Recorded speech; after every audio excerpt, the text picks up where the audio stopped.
When project and developers అని విశాఖపట్నంలో ఒక భవన నిర్మాణ సంస్థ వారి ఏదైతే కాంప్లెక్స్ నిర్మాణం చేస్తున్నారో దానికి అప్రోచ్ రోడ్ నిర్మాణంలో చిన్న ప్రభుత్వ భూమి అడ్డంగా ఉండటం మూలంగా 18 సెంట్లు 0.18775 ఏకర్స్ ప్రభుత్వాన్ని వారికి కల్వర్ట్ నిర్మాణం కోసం ఇవ్వటం జరిగిందని చెప్పేసి మనం చేస్తాను. 0.2650 ఏకర్స్ అంటే 26 సెంట్లు 26.5 సెంట్లు. దాని విలువ 62,93,750 రూపాయలు ధరకి వారికి ఇవ్వడం జరిగిందని చెప్పేసి మనం చేస్తాను.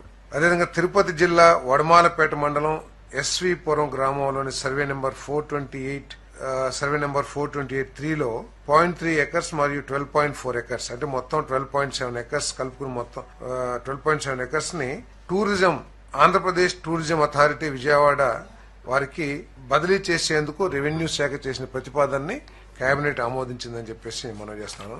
అదేవిధంగా సెప్కార్ప్ ఎనర్జీ ఇండియా లిమిటెడ్ వారు విద్యుత్ ప్రాజెక్టుకు సంబంధించిన అభివృద్ధి కార్యకలాపాల కోసం దాదాపు 5 ఎకరాల 4 సెంట్లని నెల్లూరు జిల్లా ముత్కూరు మండలం నెలటూరు గ్రామంలో 1,13,40,000 రూపాయలకి చెల్లింపుపై బదిలీ చేసేందుకు రెవెన్యూ శాఖ చేసిన ప్రతిపాదనని ఆమోదించడం జరిగిందని చెప్పేసి మనం చేస్తాను. అదేవిధంగా శ్రీకాకుళం జిల్లా శ్రీకాకుళం మండలం గూడెం గ్రామంలో సర్వే నెంబర్ 261-1C ఎకరం 70 సెంట్లని ప్రభుత్వ భూమిని SAPL pipe line receiving terminal కొరకు కొత్త భవన నిర్మాణం కోసం CGM construction GAIL India limited వారికి గతంలో జారీ చేయబడిన జియోకి రాటిఫికేషన్ ఇవ్వడం జరిగింది.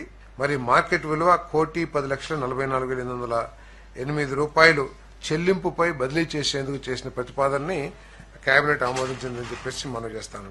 అదేవిధంగా గండికోట గ్రామం వద్ద ఓబరాయ్ రిసార్ట్స్ వారికి ఒక రిసార్ట్స్ నిర్మాణం కోసం 50 ఎకరాలని కేటాయించడం జరిగిందని చెప్పేసి నేను మనవి చేస్తాను. మరి చర్చకు వచ్చినప్పుడు ఈ గండికోట ప్రాంతంలో ప్రభుత్వ భూమి చాలా ఎక్కువ ఎక్స్టెంట్ ఉన్న విషయం కేబినెట్ లో చర్చించడం జరిగింది. ఆ ఏరియా మొత్తాన్ని కూడా టూరిజం డెవలప్ చేసే విధంగా రిసార్ట్స్ కానివ్వండి లేకపోతే ఇంకేదన్నా టూరిజం గేమ్స్ కానివ్వండి అన్ని విధాలా కూడా దాన్ని డెవలప్ చేసే విధంగా దాని మీద ప్రత్యేకమైన దృష్టి పెట్టే విధంగా చర్యలు తీసుకోవాలని చెప్పేసి కూడా ముఖ్యమంత్రి గారు ఆదేశించడం జరిగిందని చెప్పేసి మనం చేస్తాను.